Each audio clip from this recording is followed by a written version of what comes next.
Burn that bridge. You ain't going back. Burn the boat. Yeah, burn the boats. That's my favorite like motivational thing. Yep. That's such a fucking wild thing that they're just like, all right, we're going. Now there's no way back. Do you think they ever were like, fuck, we might have messed up. I want to go back to the boat. It's like the exact same thing as when a team drafts a player. In the first practice, they're like, fuck. Yeah, we were talking about it. I see him in training camp. We're like, well, that's not the guy we signed up for. Like, you get off the boat, burn him, huzzah! And then you walk up and you're like, oh my God, we're out, man, 4-1. You and me would have been the two people that like had a canoe hiding. I'm a big time. Listen, let's burn the boats, but also let's have some safety boats just in case. Just in case we gotta go. Chris Hansen here, and I'm going to need you all to take a seat right over there and check out Birds versus Boys.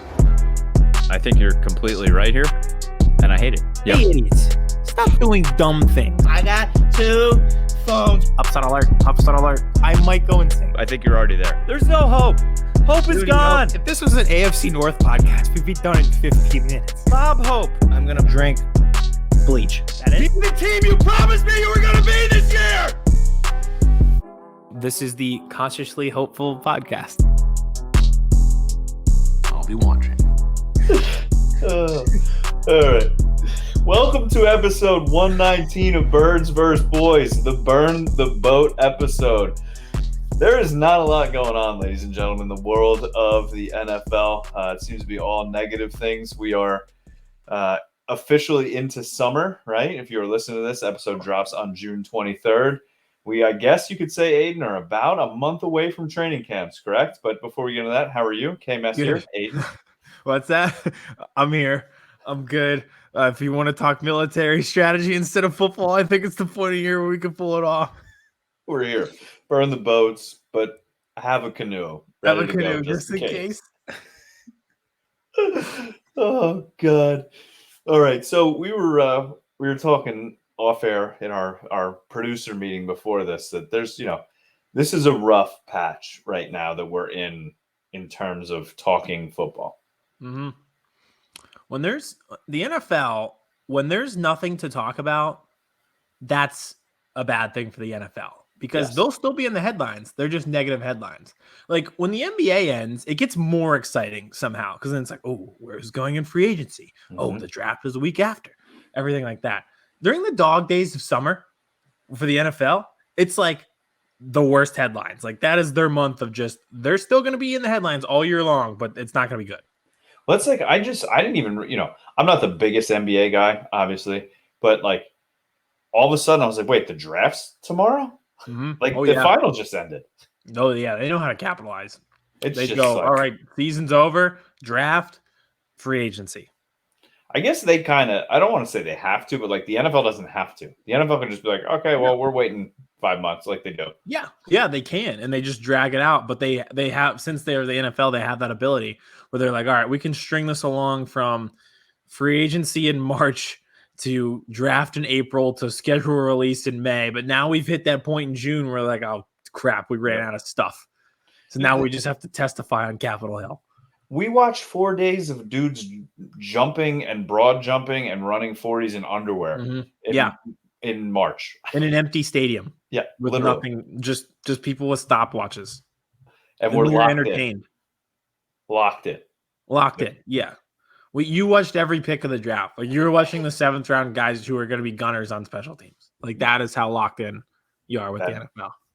And the NBA only has 2 rounds? For the draft, that's it. Yeah. And second round picks usually don't even make the team. They're European guys that you stash over in the overseas so that you don't have to pay them in the first year. Absolutely incredible. All right. Let's get into some of these stories that are brewing. I think the first thing we have to address is Tony Siragusa, unfortunately. Yes. I'm so sad. He was the best. Like for me, and I know we have different ages, but like me, formative years, Tony, Moose, and Goose with Goose on the sideline. That was the best. He was the best. I'm His so fur sad. coats. Yep. Yes. Oh my God. And you could always see him because he was such a large guy. And I literally remember him on the Ravens. He was on the 2001 Super Bowl team, wasn't he? Yes, he did. Yep. Absolutely. But you could always like see him in the background. Like they would like do the shot where you could see like that massive human being like standing at the goal line, and then they'd fade back to the huddles. And that was such a great shot. That's like an iconic, like that is the Tony Siragusa shot. Tony Moose and Goose really was just like, it was, you made you really look forward to, and that was before Red Zone. So like whatever game was on, that's what we were watching. Yeah. And they were never like the headlining game. Like they were never like the 4:30, this is the game of the week game on Fox. They were always like a 1 o'clock game, and you're like, oh, this is a pleasant surprise. Yep. This is fun. But yeah, I remember him as a player. He's a Jersey guy like me. He was a high school wrestling state champ. I believe it. Just an unbelievable athlete for just being such a abnormally huge human. Yeah, I just remember his playing days. Like he was like large, but he was also just like, I could definitely see him being a state champion wrestler without a doubt. And his personality was bigger than his belly. Yeah. He was great. He was honestly great, like he was just like all positive, just entertaining. I loved it. I love seeing him on the sidelines. I honestly did not realize he was already 55, but that's still incredibly young. That's 20 years from me. I'm 20 years away from that. I'm not ready to check out in 20 years. Nah, well, you know how I feel. I'm on the wrong podcast with you two to talk about that. But yeah, no, I was extremely upset, extremely sad. I mean, I feel like this is what the second podcast in 3 weeks where we're starting off with a eulogy, unfortunately. I know. We had Mary and Barbara, and now we have this. And there's been deaths in between with other athletes and stuff like that. That's just the time of year it is. It's not the best headlines. They're gonna put those helmets on and do a conditioning test, and we're gonna be like, thank the Lord. Yeah, oh God. In July. Thank you. But yeah, rest in peace, Tony Siragusa, Jersey guy, great guy, heck of a football player. I think he had 22 sacks in his career at over 500 tackles, and he's got that Super Bowl ring. So not a Hall of Famer, but a heck of a player. Still an icon. Yep, love him. Absolutely. Rest in peace. All right. So I don't have a lot with the Cowboys. I was telling you, I mean, this may be a 25-minute episode, and it'll make Vince's year. But not a lot happening with the Cowboys. I know we have some stuff for the Eagles to talk about with you, but something I wanted to just jump into, because it could lead into the Cowboys, was kind of a list that I sent you earlier of the top available free agents still on the market right now. So I'm just going to go through the list. You tell me yay, nay, interest level for you, for the Eagles, and just as a player left in this league. We're tapped out. It's 2 a.m. at the bar. We're closing out. Yeah. Oh no, you're not signing anybody. Yeah. But just, does this player pique your interest? Oh, okay. Like in general? Yes. Okay. Yeah, we can do that. All right. So first one on the list, Odell Beckham Jr., obviously coming off the ACL injury. He piques my interest. I know he won't be an Eagle. I could still see him being a Cowboy. I think he ends up with the Rams. I think we did our like destinations for him. I still think he goes back to LA, but because of that like LA lifestyle. But I still think there's something, as much as I hate the Cowboys, Odell obviously loves the spotlight. And where are places you're going to get the spotlight? One is LA, but another one would be with the Dallas star on the side of your head. I mean, I would absolutely love it. I don't think it's going to happen. One, if they're going to sign a receiver, they need a receiver that's going to help them up front in the season. Obviously, with Michael Gallup coming also off the ACL injury, probably going to miss a couple weeks. So they need someone to fill that role quickly, where when he's going to come in, hopefully they're going to be full strength with CeeDee Lamb, Michael Gallup, James Washington, who a lot of people that I know in Pittsburgh are saying that he could be a legitimate deep threat on this team. I know you and I talked about that last time we talked. And then they have Jalen Tolbert. So I don't think they're in the market for Odell. Would I take him on the team? Absolutely, and he does pique my interest. I mean, we saw what he did in the Super Bowl. We saw what he did in the second half of the season. Yeah, I think that, like you said, the Gallup thing really throws a wrench in things because now you've got two receivers coming back from ACL tears, and that obviously is a risk and a red flag. And it's not how you would like to construct your team, but at the same time, it's Odell Beckham. So I don't know if there was somebody you were going to try, it'd probably be him. Yep. All right. Coming from the Seahawks, offensive lineman Duane Brown.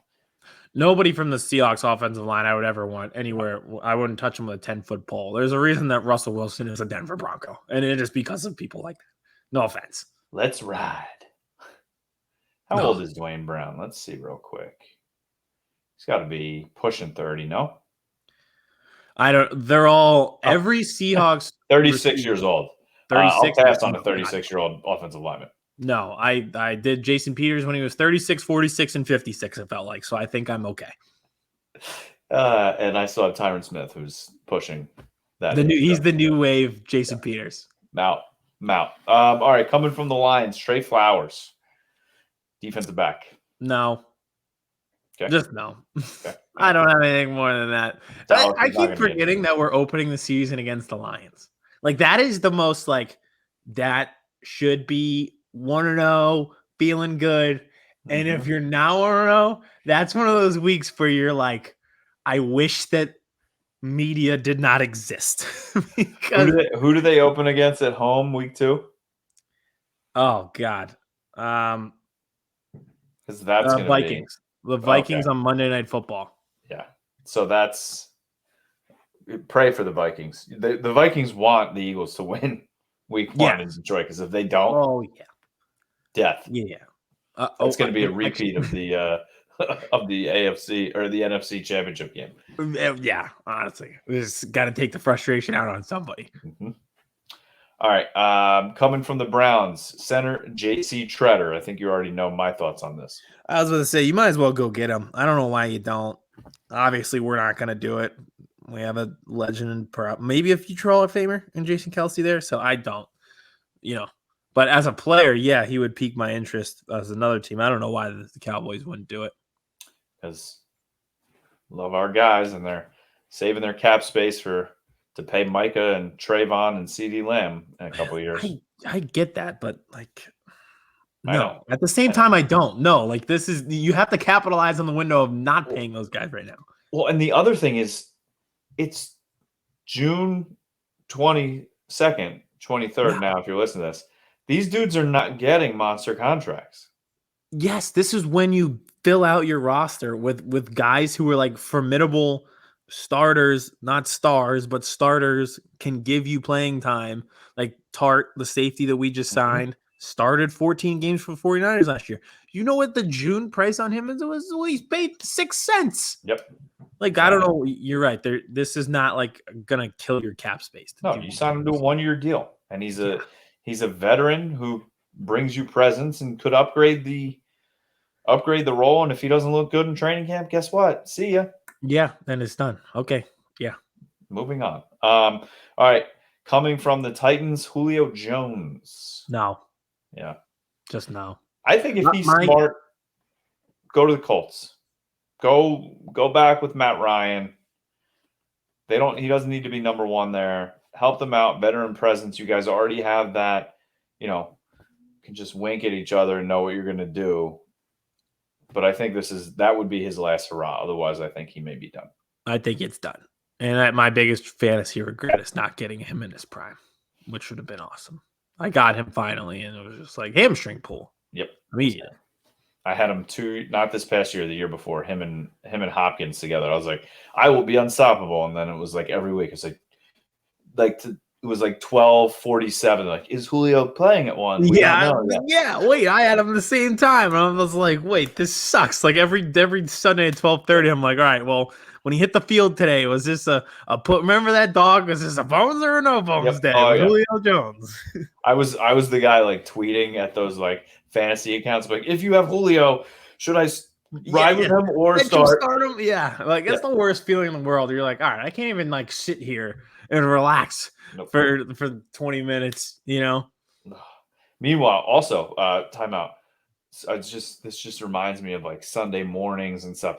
The weather this past weekend, I was sitting outside. I'm like, is that you football? It was like 50 degrees in the morning and like chilly. I was like, the football gods are here and they're fucking with me. Yeah, it was on Saturday. Listen, I was at the beach. Can you tell? I got tan. Look at that. Very tan. I'm like another color. Saw your abs. Well, yeah. All right. So yeah, no, pass. Eric Fischer from the Colts. Just to clarify, pass. Got sidetracked, but also pass. What name is this? Pass. Eric Fischer, actually, I don't care. First overall pick. Yeah, no. Done. No. Okay. I think he's done as well. Anthony Barr from the Vikings. No. I liked him. I would be in on him. Cowboys have a very young linebacker core. Obviously, Micah. They have Jabril Cox. Drop it, Vince. Who's coming off an ACL injury. Thank you. They have Leighton Vander Esch, who's always hurt. Why not bring in a veteran guy who's not going to cost a lot, who's played winning football, knows what this team needs, and see what he can bring? Don't you have that other kid you just drafted who's like a paraplegic or whatever it is? Yeah, that kid. He's not going to play until 2027. He's going to be a beast, though. I knew I was going to get Vince with that one. I was looking down. I started laughing just before I even said it because I knew he was going to laugh. Get Anthony Barr because that kid can't play. My kid can't play yet. Yeah, well. Yet. Have you ever seen the Bill Burr skit when he's upset? There's that movie about the paraplegic, and they had the guy from Breaking Bad play him. Oh, yes. People were upset that they didn't choose a paraplegic. Yep. And like, what were they going to do with an actual paraplegic? How did you get into the role? Well, I dove into a shallow end of a pool. Welcome to June football conversations, ladies and gentlemen. They missed the military strategy part of it, at least. Yes. I'm sure Vince will find a way to put that in the beginning. Yeah. That's the bonus stuff. When we get famous, we are going to have so much, like, if you subscribe and pay extra, you get bonus content. You're going to want to do it because it's going to be better than the bonus content's so much better than the show. All right. From the Dolphins, wide receiver Will Fuller. On principle, the fact that he caught the game-winning touchdown on the primetime game against Temple, I say no. But as a player, I probably would take a chance, even though he's had like 62 hamstring. I was in the building for that game. Thank you very much. Me too. I think one of my Horcruxes is still there, destroyed. Alize Jones, also known as Alize Mack, had a huge catch in that game as well, the tight end for Notre Dame at the end to help. I was sweating bullets in that game. Notre Dame had no business winning that game. I know. If freaking Jahad Thomas doesn't injure his rib, he catches that ball and walks into the end zone at the end of that game there. Oh, my God. That was the worst. And the safety, they set the whole play up so that he would intercept the ball when he threw it to Will Fuller. I'll never understand. Oh, man, that's the top 5 Philly heartbreak one. And he's a Philly guy, too. So yeah, he is. Yeah, I think he went to Roman Catholic. I mean, if he could stay healthy, if he could somehow stay healthy, I mean, he still is a burner. He would add speed to that Cowboys team that does not exist. Yeah, and he's the guy. I think you just have to assume he's not healthy. You know, like just have to go in and be like, he is not your wide receiver 2. He's your wide receiver 4. Enjoy the 11 games at most that you get of him. There'll be one game where you're like, oh my God, he had 3 receptions for 126 yards and 2 touchdowns. And you just have to appreciate that moment. And then when he strains his hamstring on the first series, the next drive, you just have to like accept what reality is. Yeah. He probably doesn't have good Wi-Fi at his house either. I was literally about to message you guys and say, I can see the thing in the corner is bothering me. That's what happens. And that's what happens when we talk injuries and talk football in June. All right. So we're both there on Will Fuller, but he's if you can get him for a 1 year, $4 or $5 million deal, I would do it. Justin Houston. He's still in the league? Yeah, he was with the Colts. Well, he didn't do anything to help my guy out, so no. All right. Yeah, I'm good. Sheldon Richardson. Where did he play last year? Defensive line, Browns. This is like the game they play with Charles Barkley at TNT, where they're like, where did this player play? Yeah. Because some of these names you're giving me, I'm like, I didn't remember that they're still here. No, pass. And last one, Ndamukong Suh. That one I could see for the Cowboys. I saw this week he was on ESPN NFL Live, and he said that the Bucs were probably not an option at this point, but that he's still looking to play somewhere. I could see the Cowboys taking a shot on him. I would love it. I would love it. I think it's going to be another one of those, we like our guys. They got young talent on the defensive line, but he would bring a swagger. He would bring an energy and a meanness that they say that they want to instill. Adding a guy like Ndamukong Suh would only just add to that. I think it would be a home run, but a solid pickup at this point. Yep, 100%. 100%. All right, those are our available free agents. Our yay or nay on them. So, Aidan, do you want to jump into some Eagles stuff? Because I know you guys actually, things are happening. I like the safety pickup. Yeah, if we want to rapid fire the Eagles quick, I like the safety pickup. Like we talked about, this is where you build out your roster, is with these free agents where you're like, yeah, he can spot start for you. And it's a position in safety that obviously is a little weak and we need depth. So that was just like another smart little signing. Like those little signings go a long way. So I'm really happy with the Tartt signing. I know there's some plays where he didn't come up clutch, to say the least, but I still like the signing quite a bit. I don't know, like that dropped interception that was kind of big. Yeah, that's the one. That's the one I was referring to. Yeah. So, but no, I think he's solid. Yeah, when I saw it, I was like, okay, I don't like that. Yeah, and that's what I was like, okay, I like that. I wasn't jumping up and down like the Jordan Davis pick or the AJ Brown trade. But I also learned my lesson that bad things happen if I do that. So I said, you know what? Even keel, good pickup. B+, thumbs up. Let's move on. I would say that's perfect. B+, see what he does in camp. You move on. Perfect June guy. There's always those June guys where and then we're going to do the show in a month, and I'm going to forget he's on the team. And I'm like, oh, yeah, he's all right. Yep. When he has 3 interceptions in one training camp practice. Oh, I'll talk myself into it. The next Ed Reed. Yep. I was going to say, I know what I'll say. It'll be the best secondary since we had Dawkins, Michael Lewis, and Sheldon Brown, Lito Shepard. That's what's coming. Those are some dogs right there. Yeah, that was the best. I was so spoiled growing up. I didn't realize how good I had it. I didn't realize what reality was actually like. Well, that was me growing up, winning 3 Super Bowls in 5 years. Yeah. Except I saw 0. You just had good teams. Yeah. Good enough. Not great. Until Rondé Barber came They were great, though. That was the problem, is that they actually were great. Still never won. But alas. Rondé Barber. Yeah. Oh, God. That should have been the red flag. I was 8 years old. That was God telling me, don't do this to yourself. I didn't listen. Go play chess. Yeah. Find another hobby. Oh, I have another story for you that I just remembered. I can't. This couldn't even make it into the bonus content. This is when we get famous, and it's the bonus content, and then the supreme bonus content. I have a story for you about the mental health of sport. Can't wait for that. Yeah. Stick around for when we get famous. It'll end up in the vault. Boys. But yeah, so I saw the videos of Jalen Hurts and AJ Brown practicing today. I again submit my theory that we will not win a Super Bowl this year, but we will be the coolest team in the league. And I feel like that has to count for something. I should get some medal or trophy or banner that says Philadelphia Eagles 2022 absolutely dripped swag. Something like that. I should get something for this. Do we win the division? I don't know. Are we a wild card? I don't know. Are we the coolest motherfuckers in the league? Yes. I think maybe a very cool spray paint mural outside the stadium of the two of them. Yes, of all of them. Yep.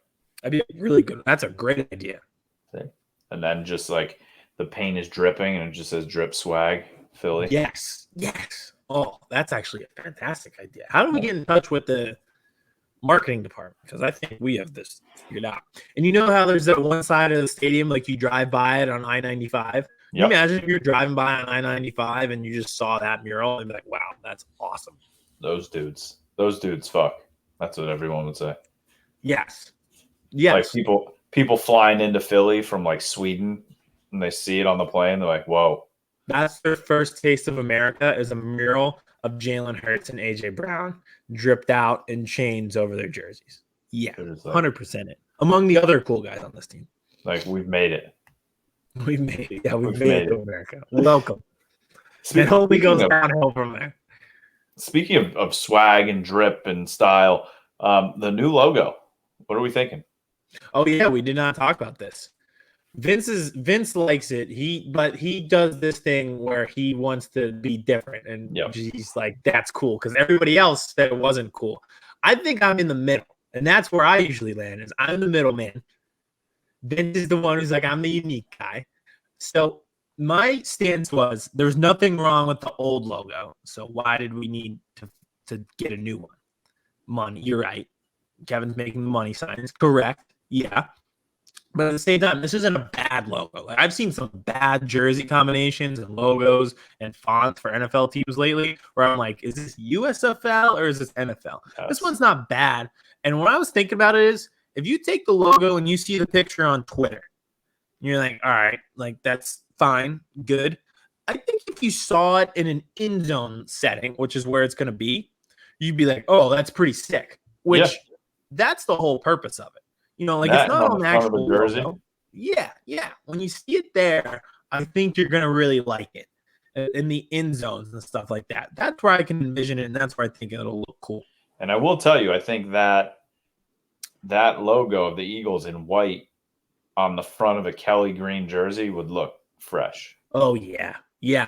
And I agree with the people's theory. Like this logo change is getting you one step closer to the Kelly green transition. So it's not all bad. People don't like different.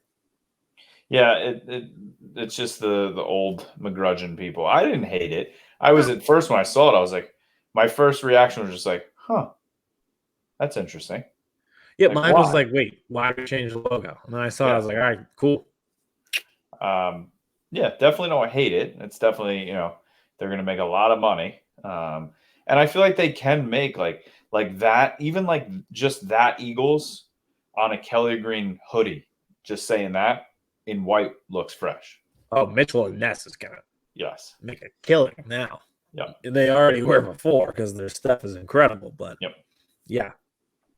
Yep. So I didn't hate it either. So we'll see. Yeah. That's another thing. Tartt being the safety on this team and that logo, like we're going to play a preseason game. Although they don't paint the logos in the end zone for the preseason game.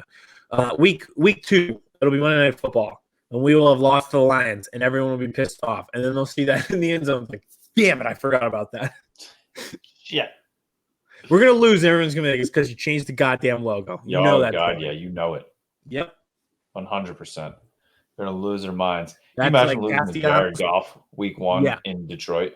Oh, man. I don't like I like Dan Campbell, but I feel like he's going to have the boys fired up for week 1, which I don't like. Yeah.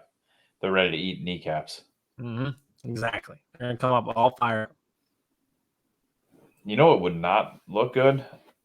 That little Eagles logo on a Kelly green onesie on my daughter. That would just not. Well, that's her decision maker. Her body, her choice. I think that's the whole thing, right? Hey, she made her decision on the show.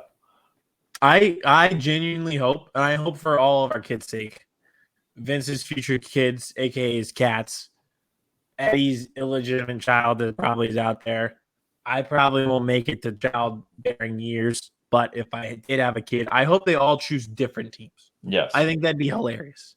If we were so fanatical about these teams, you, the Cowboys, me, the Eagles, and then Emma ends up a Chargers fan. And I would be okay with that. My imaginary kid is a Bengals fan. I think that'd be hilarious. It's actually pretty funny. I don't know if my wife's listening. I'm in the basement, but like she just texted me this of her from today in a green outfit. I'm like, oh yeah, listen. She looks a little stylish in the Eagles green. I'm not gonna lie. Looks good. I don't see anything in the blue. Easy. We'll see. You got a few years till you got to make your choice. Yeah. You know what it's gonna be? whoever's one of us is better in 2028. Oh yeah, that will make the decision. Yes, 100%. All right. What you got? Anything else left, Eagle wise? No, not Eagles wise. I'm good. So yeah, basically same thing with the Cowboys. Not much going on, and they got. I don't know if you saw Mike McCarthy got fined, and they got docked a OTA practice in 2023 for having too rough of a practice last week. Which I think is funny. It's just we're trying to bring. The Cowboys are all talking about how tough they want to be, and then they get fined for being tough. Cool. Oh wait, did I tell you my conspiracy theory about this yet? I have so many conspiracy theories that sometimes I lose track of how many. I don't think I've heard this one yet. Okay, here's mine. Jerry Jones wanted this to happen because he can start the stockpile reasons against Mike McCarthy, so that when he inevitably goes after Sean Payton, he'll be like, well, I had no choice. My hands were tied. We had to fire Mike McCarthy because, we had all these issues piling up. We're getting fined for our practices. We're getting practices and OTA stripped away. So I had to make the move. I didn't want to do it. Mike's a good guy. He's a good friend. I brought him in. We trusted him, and he caused some issues. Now we have Sean Payton. That's my theory. Thank you very much. Have a good night. Yes. Yeah, I wouldn't hate that. Not gonna lie. Yeah, I was gonna say you ended up with Sean Payton in the end. But I don't know if you saw what the Dolphins were prepared to pay Sean Payton. Apparently, over $100 million. I don't know if Jerry's ready to open up his checkbook like that for a coach. No, I don't think anybody should be. There's just too many young, up and coming offensive coordinators who are just borderline geniuses. Yes. That spending $100 million on anybody just doesn't really make sense. Great. So Kellen Moore is going to be my head coach next year. Nick Sirianni was playing rock, paper, scissors and couldn't speak unless he read off a note card and got a team to the playoffs. And you're going to give a guy $100 million to do it? No, thank you. No, thank you. But besides that, yeah, there's really not much going on. Guys are rehabbing, guys are vacationing. It seems to be that the whole Calvin Joseph involved in a murder thing just has disappeared. So yeah, all is well. Under the rug. I was like, this kid's getting cut. He's never going to play again. Now he's going to start week 1. Yeah, honestly, probably though, right? 100%. He's healthy. He's CB2. Unreal. It is just. I was looking too. I put a tweet out. This is going to be all right. So Trayvon Diggs had an All-Pro year. We'll say that he was very good this year. He had 11 interceptions or 12 interceptions. He balled out. He does get exposed time to time, and I think I don't want to say he's going to take a step back this year, but I think you and I both agree the interception numbers are not going to be there again this year. Yeah, it's like law of averages situation. Doesn't happen. And the names that he's going to be going up against this year, he's going to have AJ Brown twice. He's going to have Jamar Chase, Terry McLaurin twice, Jamar Chase, Cooper Kupp, or Allen Robinson out there as well when they play the Rams. Mike Evans, Kadarius Toney. So he's gonna have a chance to get exposed this year, which we'll see. Green Bay, whoever Green Bay throws out there. Oh, Justin Jefferson when they play the Vikings. So it's gonna be an interesting season for old Trayvon, I think. Yeah, I saw the debate going on today. Every time I go onto the Birds vs. Boys account from my account, it's like a different world. Yes. It's just a constant Eagles-Cowboys argument. And I saw Darius Slay, Trayvon Diggs one going today. Why can't we just be yeah, you know what? They're both really good corners. Next. Yeah, listen, something's got to keep us occupied. Yeah, I guess. In June. That's what it is. Well, let's doing that. Let's just try to start arguments the entire summer and then just walk away. All right. Remind me to do that tomorrow and just put CeeDee Lamb versus AJ Brown and just literally Joker leaving the hospital, hitting the button, and then walking up and walking away. Just see what happens. Yeah. I love it. And those tweets that people put out and they're just this has to be said. And it's one player and then the alligator sign and the other. And it gets 36,000 likes. And I'm like, what are we doing? Did it have to be said? Did it? Yeah. Did it really? Or did you want to say it? Yeah. Or did you just want to try and get clout for no reason? Or like you know what I've seen too recently? It's like most overrated player in the NFL, and like so many people have been tweeting that with Josh Allen, and I'm like, what are we doing? Josh Allen? Yeah, that would not be my guess. No, really? Yeah, I didn't know there were anti-Josh Allen people out there. Yeah, I don't understand. Like, I would take him right now in a heartbeat. Well, yeah, please. Overrated my ass. That's insane. That's insane. Yeah, completely Those insane. are the same people who thought JFK was coming back. No way you when your mind goes overrated, your first thought is Josh Allen. Come on. No chance. No chance. All right. I think we covered everything besides our TikTok, correct? Unless you want to talk about the Commanders, which I don't know if you want to, but also it's just like, when is enough? So Roger Goodell went basically on Capitol Hill and said he does not have the authority to remove him, correct? I'm pretty sure that whole thing seemed to be a circus. So I don't really know. I never saw any highlights of them actually asking him questions about the Commanders. Yeah, all the clips that I saw were just insane. And now worlds have collided. I don't pay attention to politics because I pay attention to the NFL. Now I realize why shit doesn't get done. Because now that I had to be exposed to that world because the NFL was in it, I now fully realize how this country gets nothing done. They care more about like the process that happens than like them saying like Madam Speaker and like how they have to talk and hit the gavel and like have the top, rather than just being like, yo, listen, this dude fucking sucks. He's got to go. Like, why can't they just say that? I know. Yeah. And did you see the guy today when they were like one of the congressmen? He's a Republican from Florida, I guess. And he started and he was making a lot of sense. He was like, why are we even wasting our time on this? Yeah. Like, the gas is $5 a gallon. We got a baby formula shortage. We got a tampon shortage. We got a border crisis. Oh, he like named all these things. He was like, why are we wasting our time on this? And I was like, you're making some solid points. I didn't realize this was a political investigation that Dan Snyder is a bad person and probably should sell the Washington football team.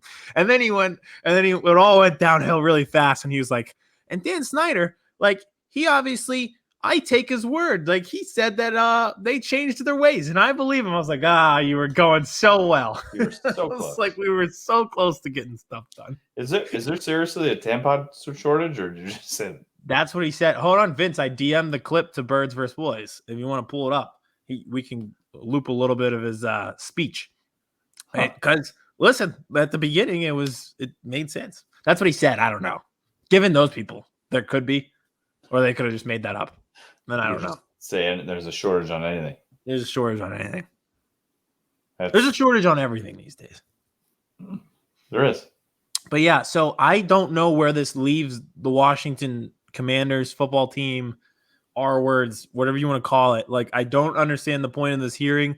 I don't think they accomplished anything. I didn't see a single clip in which Roger Goodell actually answered a question about Dan Snyder and about the Commanders. I saw a congressman ask him about Dave Portnoy, which was hilarious. Like, where did you get that out of a hearing about the Commanders? I think he probably just wanted to. He's like, this is the only time I'm ever going to talk to Roger Goodell. Yep, and he was like, I know how I can score internet points, and here it comes. Yep. And the way he let it in, like, he was like, do you believe in free speech, right? And I was like, this is going to be something about like Washington silencing those women who complained of sexual harassment. He's going to say, and Dan Snyder silenced those women of their free speech. No. He asked him why Dave Portnoy is banned from NFL events. It's just, you can't make it up. What a mess. Can't make it up. It's the best. Oh, really? But also, like, everything makes sense now. But don't you think the league's at the point where they want Dan Snyder to get rid of the team? Like, how much? Like, do you think Roger Goodell likes doing this? No. This is probably his nightmare, to be on Capitol Hill and have to answer questions about the negative publicity of the NFL and the Shield. Like, this is the worst thing that he would have to do. But the thing really is Roger Goodell works for Dan Snyder. It's not the other way around. Yeah. Don't you think the other owners too are just like, you are starting to hurt our image, which means you hurt our bottom line? They're billionaires. They don't care if they're personal friends. They will kill you if it means they get a higher profit margin. Literally kill you probably. And I think it's starting to get there. I think it's getting to the point where like we can't hide this anymore. We can't back you anymore. We can't brush it under the rug anymore. Like the time is up. All the time. There's always a story. There was another story before they went on trial on Capitol Hill today about sexual harassment in the workplace again. And Dan Snyder was basically like didn't he create fake investigations to prove that like everything was okay, when in reality he was just paying investigative groups to say what he wanted them to say? It's so frustrating. Yeah, it's I just feel like if you're a league owner, you're like, all right, you're done. Yep. You're going to start to hurt my pockets because you're screwing up so much. You gotta go. I think there are guys who can get away with shit. I think Robert Kraft can get away with shit because he has. And his team's good and his team wins. I think Jerry Jones can get away with shit, and he has. And his team makes money. Mm-hmm. So he can get away with it. Dan Snyder and Washington are not the cash cow of some of these other teams. You can't get away. Like, there are tiers even among billionaires. And you, sir, your team is not in that tier. And like, do you think Roger Goodell likes hearing about the same team that has all these sexual harassment investigations? He has to go on Capitol Hill. Is the same team that's their stadium is literally raining poop on fans, and it's falling apart where players are almost getting trampled at the end of games. They can't fill the stadium with fans. You have the worst stadium in the league. You had a name controversy. You haven't produced an actual successful football team that has made it to an NFC championship in my lifetime, which is now spanning on 3 decades. Like, and you decided on the commies.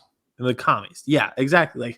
That's what I'm saying. If you are good, you can get away with shit. Mm-hmm. But when you are the lowest team in your division in terms of like viewership and your stadium sucks, and you are a literal shit show where shit is raining on people and fans, that hurts ticket prices. That like you then don't get to get away with this stuff. Yeah, I think the time is coming. The chopping block is coming. Yeah, and he was out of the country today. That was awesome. That's such a billionaire thing to do. Yeah. I wasn't even mad. I laughed at that one. And the way they described it, they didn't even say out of the country. They said he docked his private yacht off the coast of France. And I was like, if I were a billionaire on trial, I'd probably do the same thing. Yep. So that is the least scummy thing that guy has done. Yep. Sorry, not in the country today. I'm in France on my yacht. Yeah. Out of the office. Yeah. I'll be back in the country tomorrow. Training camp. What a douchebag. All right, let's go to some happy notes here. Yes, I think this is going to be a great TikTok. Yes, I'm very excited for this. This is one of our best TikToks in months, and I think it is a fitting time to do it with the passing of Tony Siragusa, because we are talking, and we'll bring Vince in here. I think there's going to be some variation with our answers, even though all the answer options are going to be the same. Yes. What we are doing tonight is power ranking the 5 headlining announcing crews in the NFL. I'm here. So there are 5 total. So should I give these out before we start? Because we're all going to have the same 5. Because there's only 5. Sure. We have the graphic. I sent it as a screenshot, so I don't know if it's actually good. Let me airdrop it to myself real quick. All right. Should I explain it in the meantime? Yeah. Okay. Actually, I'll read it off the graphic so that there's no bias in terms of power rating. So first one, Mike Tirico and Chris Collinsworth, NBC. Jim Nance and Tony Romo, CBS. Kevin Burkhardt and Greg Olson, likely, but I think that was now confirmed. Fox. Joe Buck and Troy Aikman still together, but now on ESPN, and then Kirk Herbstreit and Al Michaels on Amazon Prime, which is new. So great time to do this because there was a lot of moving parts this offseason, a new network in Amazon Prime, and then just new pairings among the head honchos. So we're going to same 5 like we said for everybody, power ranking the 5, headlining, announcing crews in the NFL this upcoming season. Are you guys ready? Let's do it. All right, normal triangle. Good to be back, boys. Good to be back. Number 5, I got Kevin Burkhardt and Greg Olsen on Fox. I like Greg Olsen. I think he could be really good as an announcer as he was as a football player. Shout out to you. Needs experience. They just need experience. There was some really experienced guys. So I think I got to put him at 5 just off that alone. 5 for me, Kevin Burkhardt and Greg Olsen for the exact same reasons you said. They're going to be a very good crew. Greg Olsen, he did back-to-back Cowboys games last year, and I really enjoyed both games, even though the one game was against Denver where they got walloped. But I enjoyed his commentary. But, yeah, they're just not there yet. It seems like in this list, they're with Super Bowl champions, and they're still building their franchise. Mm-hmm. 5 for me. Same, Kirk Herbstreit. Not Kevin Burkhardt and Greg Olsen. We're just going to – it's the fact that they're going to be like you said, they're fine, but we're going to get too much of them. And too much of, okay is going to seem worse than it is. Yeah. But they could turn into something. They could. But, I mean, could. And will, I think. We'll get into it later. But there's another dude that came out of the gate hot recently. And then there was another – or he could be Jason Witten. So, I mean – well – yeah, but at least Olsen was on games last year. They didn't and he has throw him in. He has his podcast network too, which I know you guys probably don't follow, but I have to for work. So, and he's fine on there. So he's good on a mic. It's just we're gonna get too much of them while they're not good enough, being on arguably the biggest platform for football. And Greg Olsen's basically trying out for another job because he's basically just a placeholder for Tom Brady right now. Yeah, that is actually wild. I forgot about that. We'll have to redo that when it's Brady. Yep. Yeah. Are we getting Kevin Brady Burkhardt just sucks? Basically. They can't put Kevin Burkhardt with Tom Brady. We need someone better than that. How funny would it be if Brady just wasn't good? Is there any – I feel like that won't happen, but I think it'd be funny. Oh, well. At 4 – so 4 and 3, I really had to – toss back and forth, even as I'm saying this. But at 4, I have Troy Aikman and Joe Buck. ESPN just really hasn't done it for me lately. I like Joe Buck a lot. I don't have any hate against Troy Aikman. I don't think he's ever biased to the Cowboys in that sense, so I do like him. No. That's not what I wrote down. I'm switching. This might be the first time in history. At 4, I'm going Jim Nantz and Tony Romo. I was thinking about the pairings, and I keep flipping back and forth. I love Jim Nantz, but Tony Romo just – I don't know. Those games just don't scream big games to me anymore when they're on it. And there's something about it. And they're 4.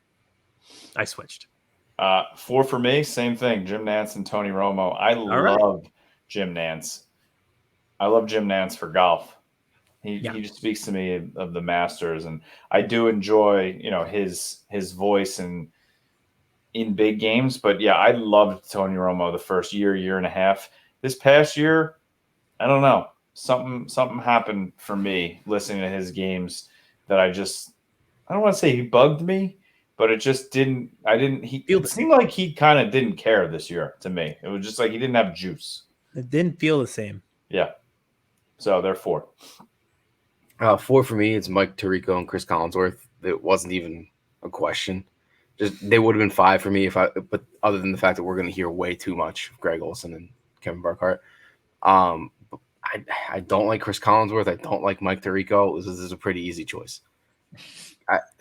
Chris Collinsworth ruined Al Michaels for me.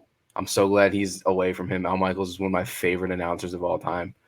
Mike Tirico is just boring, puts me to sleep. Foreshadowing. I think that's foreshadowing. Yeah.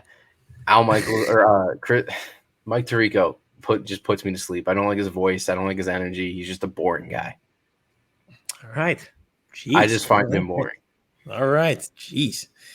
At 3, everyone already knows because I flipped already, but I have Troy Aikman and Joe Buck. I will say for ESPN, for a long time, Monday Night Football was an event, and it has not felt like that lately. So it was a good job by them to get a duo in Aikman and Buck who have been there and called big games and resonate with big games. So I think that was good by them. But I've been out on ESPN lately, but good for ESPN for getting. Yeah, at least they're trying. All right, so 3 for me. It is Mike Tirico and Chris Collinsworth. Unlike Vince, I really do enjoy Mike Tirico. I think he's very good at his job. I like his voice. He did Notre Dame games this past season. I love his coverage on the Olympics as well.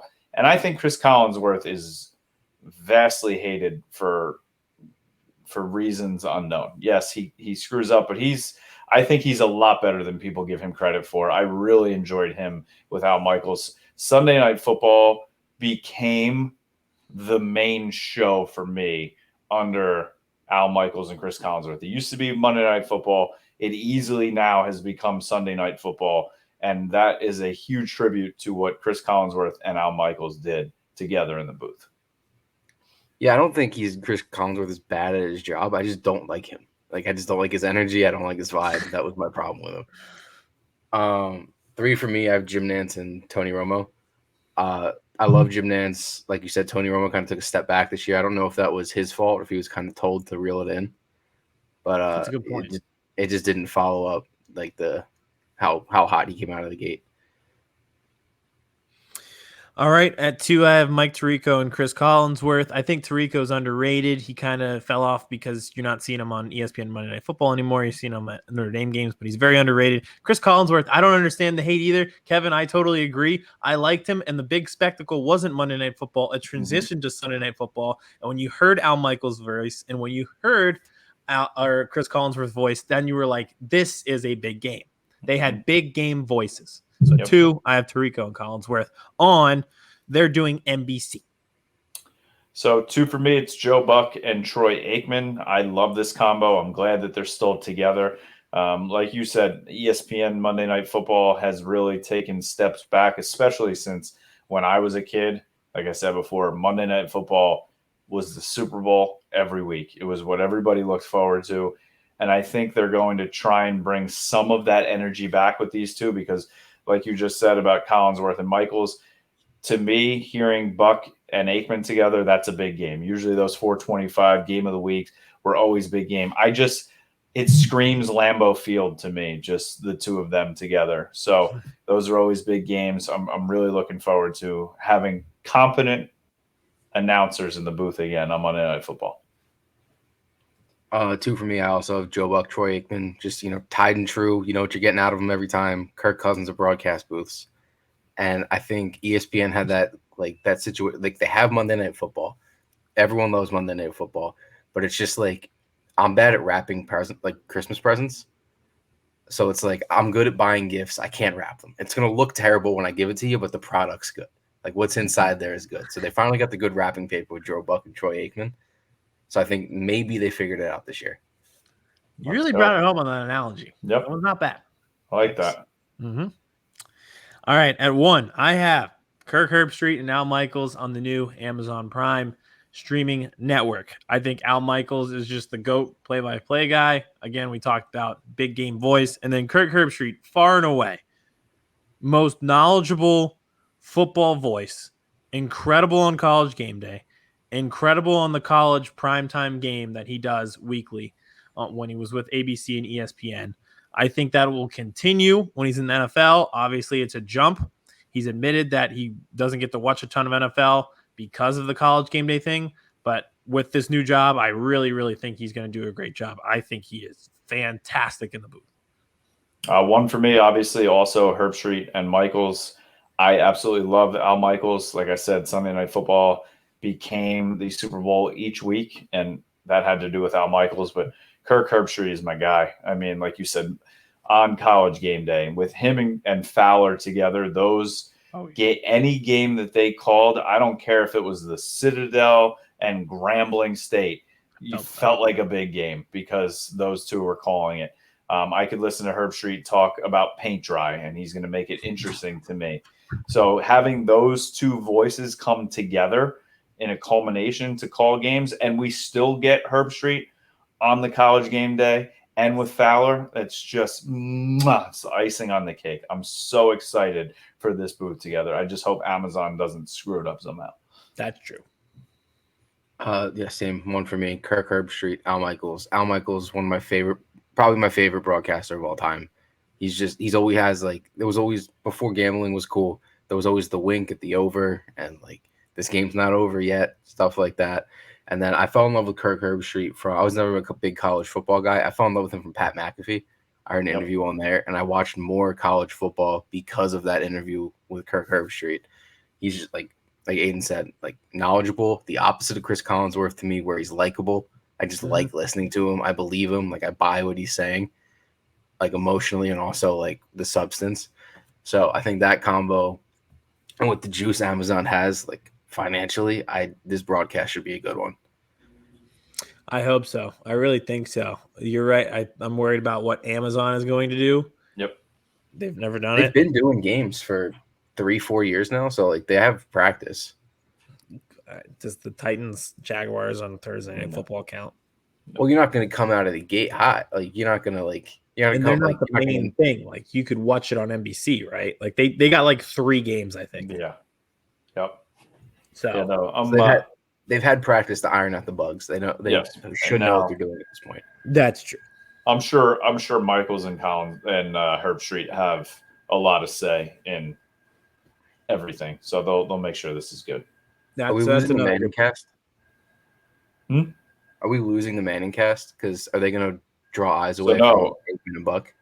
No, the Manning cast apparently is still happening, and apparently there are talks of a McAfee cast on Thursday nights. That'd be hilarious. That would be great. So, that'll take away from Michaels and I know that's what hurt. It's like I love McAfee too, and I love that booth. So it's like, what do I do? Yeah, you're like flipping back and forth. Yeah. Well, listen, I think the NFL, these are some good pairings.